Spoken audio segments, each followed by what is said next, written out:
Have you noticed that self-denial is everywhere these days? I don't just mean in the Salvation Army in the month of February, but actually across our culture, across society, almost every month it seems, or every other month perhaps, someone somewhere seems to be campaigning for us to give something up. And so in January, we had Dry January, run by Alcohol Change UK. Some people have been involved in Veganuary, giving up meat and dairy products and becoming vegans for January and perhaps beyond. Now we're into February. You can have Sugar-Free February, run by Cancer Research, again trying to make the link between sugary products and some cancers. Over Lent into March, you can try the Detox Challenge. I know that would be a challenge for some of us. Detox Challenge, where you give up chocolate for a month. That's from the British Heart Foundation. Again, linking the fat and the sugar in chocolate with heart problems. And then in October, there's Stoptober, by the NHS, trying to encourage people to give up smoking. All sorts of different campaigns going on throughout the year that are talking about self-denial, about giving something up for something better. They all seek to persuade us to do that, to give up something in order that we might value, to give that up for something that's better. And self-denial is a huge part of human nature. What we learn as we go through life is that if we want the best things in life, then we need to be prepared to give up some good things in order to get those better things. And we see it throughout the world. So in nature, first of all, trees have to be prepared to give up their leaves in autumn. You look at the trees now, most of them have no leaves, and they die back in order to experience the new life of spring that's coming. We know that pupa have to get rid of the chrysalis in order to become the beautiful butterfly that God made them to be. We see it in human nature too. So if you think of athletes and athletics in particular, but indeed any elite sport, athletes will go through the self-denial of any kind of indulgence and will have just plain food and very disciplined exercise, severe training in order to excel in their sport. They're giving up good things in order to win that better thing of excelling in sport. And that can be reflected in many other areas of human endeavour too.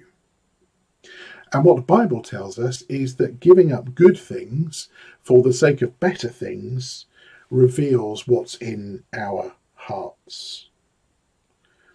We are a fallen race. We are prone to sin, to do wrong. In fact, sin touches every thought, word and deed that we have. And so for most of us, our natural inclination is to act selfishly, to do what we want, to have what we want to have, and to live for ourselves. And most human beings have to work hard against that kind of selfishness in order to be there for other people. We have to work hard against those natural inclinations. We have to work hard to take other people into account and not just focus on our needs and our wants. We have to work hard to look out for the good for others or for the good of our community and so on. We've seen that throughout this pandemic. The issues over mask wearing and social distancing and all that sort of thing. Giving up good things in order to have the better things. But we need to work against our natural inclination along most of the time. God asks us to resist our natural inclinations. He asks us to deny ourselves in order to counteract our sinful nature, to work on our sinful nature, to change our sinful nature. Constant and universal self-denial is like heart surgery for Christians. In our passage this morning in verse 7, Paul writes, "You must each decide in your own heart how much to give. And don't give reluctantly or in response to pressure, for God loves a person who gives cheerfully." See, it doesn't matter whether we give 50 shillings because we've given up pudding for a year, or we write a cheque out for thousands of pounds. It doesn't matter how much we give. What matters is how we give. That's what God is concerned about. So if we go back to that famous story of Jesus watching the people give in the offering at the temple, we read in Mark chapter 12, verses 43 and 44.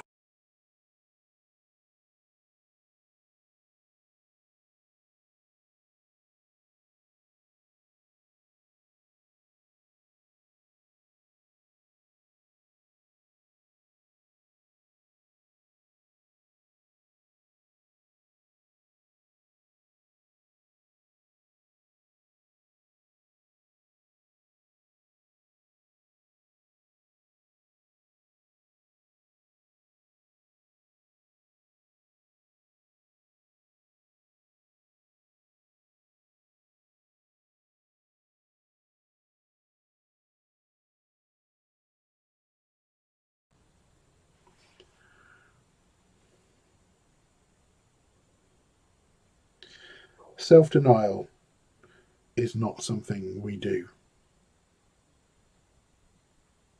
It's who we are. If we're not willing to give something up, whatever that is, then it's likely that whatever it is sat on the throne of our hearts. We've settled for whatever that is, and we're missing out on God's blessing of the best.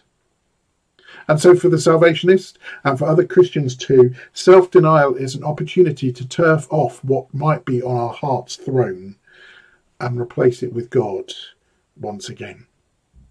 Self-denial isn't just an appeal, it's a spiritual investment. It's heart surgery.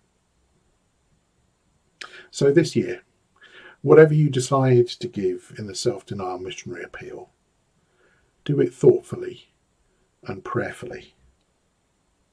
Remember that self-denial isn't just an appeal, it's a spiritual exercise. It's heart surgery. If all we do is pluck a figure from the air and write out a cheque or press a button on our PC, then we'll miss out the blessings of making it a spiritual exercise. The amount that we give may not change, but if we treat it as a spiritual exercise, then the attitude of our hearts may change. So this year, let's really deny ourselves something that's of value to us. As I say, I'm not talking about necessarily giving more, but let's ensure that self-denial does its work on our hearts. Maybe the story of Commissioner John Carlton will make you give up puddings and to give in that way. Maybe it'll be sugar, as we're in whatever it was, sugar-free February. Maybe it'll be chocolate or coffee or cake. Maybe it'll be giving up Netflix. Maybe it'll be giving up Amazon shopping, which really seems to have taken off in the pandemic. Maybe for you, it will be that appeal that was made probably 20 years or so ago now, called ALSAMS, 1 week's salary on mission service. As I say, it's not about the amount that you give, but it's allowing self-denial to work on your heart. We've kind of lost that aspect of the self-denial missionary appeal, the idea of denying ourselves something in order to give something good to our partners in mission around the world. And if it's going to perform heart surgery on us, then it does need to hurt. If you're currently stuck in working from home and you decide to give up buying coffee from your local coffee shop for a month, then that's really not going to hurt, because you're probably not going to that coffee shop at the moment. It needs to be something that we actually deny ourselves. It needs to make a difference in our lives. It needs to dethrone whatever it is that might be sat on our heart's throne, and to ensure that God is in his rightful place. And if we do that, then we'll be giving up good things for the sake of better things. For that reason, I've decided this year that we will, at Basingstoke Salvation Army at least, we will make the appeal 40 days long to match the Lent period of time, at least, if not the dates. The opportunity when the wider church gives up things in Lent time. So the 40-day period starts today and ends on the 18th of March. And then we will particularly take our altar service at Basingstoke Salvation Army during our worship on the 21st of March. And there are details in our adverts about how you can give to the self-denial missionary appeal. But God's promise is this: if we're willing to perform self-denial heart surgery, then he promises to give us his blessing. So 2 Corinthians chapter 9 verse 6 says, "Remember this, a farmer who plants only a few seeds will get a small crop, but the one who plants generously will get a generous crop." This isn't our motive. We don't give in order to receive God's blessing, but it is a byproduct of our giving. As we deny ourselves and give generously to our partners in mission, God unleashes his blessing on us because our hearts are right with him.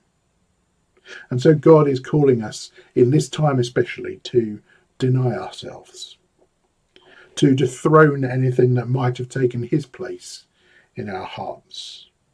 He's calling us to be willing to give to our partners in mission. He's calling us to be generous in our giving. It's calling us to discover the joy of true self-denial. So just ask yourself this morning before God, what's in your heart? Are you ready to give from your heart? Ask God to examine your heart just now as we remind ourselves with words based on Psalm 139 that God already knows our hearts. God bless you.